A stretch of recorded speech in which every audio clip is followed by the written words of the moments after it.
The cemetery was lined with flags, each fluttering gently in the cold November wind. Rows of soldiers stood at attention, their uniforms crisp, medals gleaming under the pale morning sun. It was a day of honor, the funeral of a decorated general who had given everything to his country. Only those with invitations were permitted beyond the gates. Security was tight, and the guards followed their orders to the letter. Through the gathered crowd walked an old man. His clothes were worn, his jacket too big for his frail frame, and his shoes were scuffed from years of use. He held a small folded flag close to his chest, not the one from today's ceremony, but one aged and yellowed by time.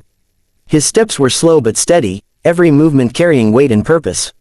As he neared the checkpoint, one of the guards raised a hand. "Sir, this is a restricted area. Family and active officers only." The old man looked up, his eyes cloudy yet sharp with memory. "I'm not family," he said softly. "But I served with him." The guard hesitated, glancing at the list in his hand. There was no name matching the old man's. "I'm sorry, sir. If your name isn't on the list, you'll have to stay behind the barrier." A few bystanders looked on, some shaking their heads, others whispering. The old man didn't argue. He simply lowered his gaze and stood quietly at the gate, the wind tugging at his coat.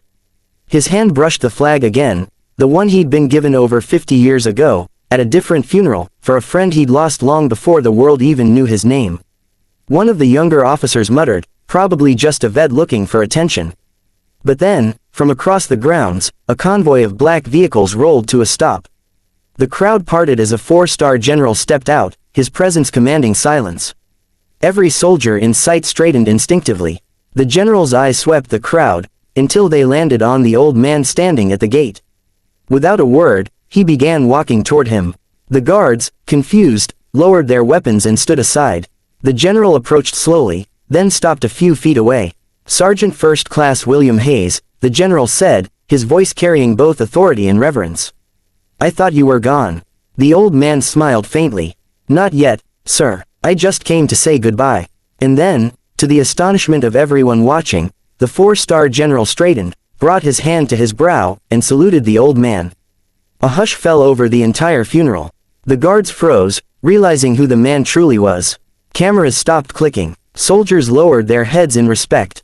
The general held the salute for several seconds before whispering, "You don't need an invitation here, Sergeant. You earned this ground." The old man's eyes glistened as he finally stepped forward, past the gate, to say farewell to the brother he'd never forgotten.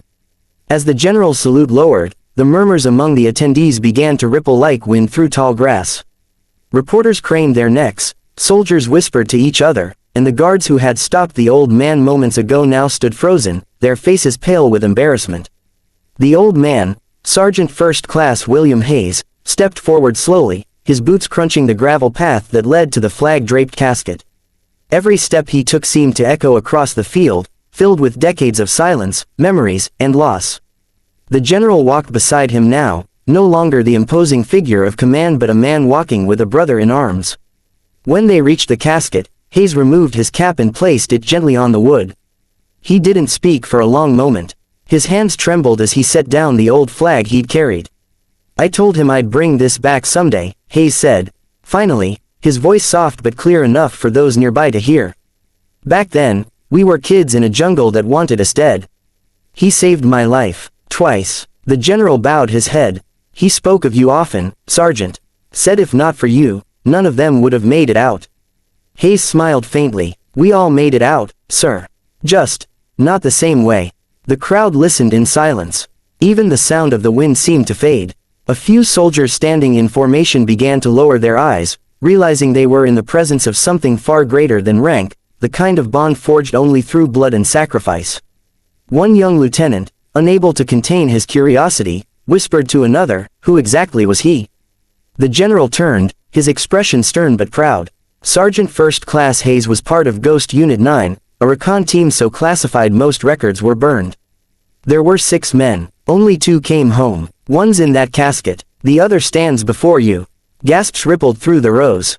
Even the guards who had denied him entry earlier now stepped back, their eyes filled with shame and awe. Hayes didn't seem to notice. He knelt beside the casket, resting his wrinkled hand against the flag. "You always said you'd outrank me someday," he murmured, a tear slipping down his cheek. "Guess you did." The general's voice cracked slightly. "You were the reason first joined the Corps, Sergeant. I read about what you did in that valley. You weren't just his comrade, you were his hero." Hayes shook his head. "No heroes, sir. Just soldiers trying to keep each other alive." The bugler lifted his horn, and the haunting notes of taps began to play. As the final echo faded into the wind, the general turned sharply and ordered, "Honor guard, present arms." Every soldier saluted, not to the casket this time, but to the old man standing beside it. For the first time in decades, Sergeant Hayes stood tall again, his posture straight, his eyes clear. The forgotten soldier was forgotten no more.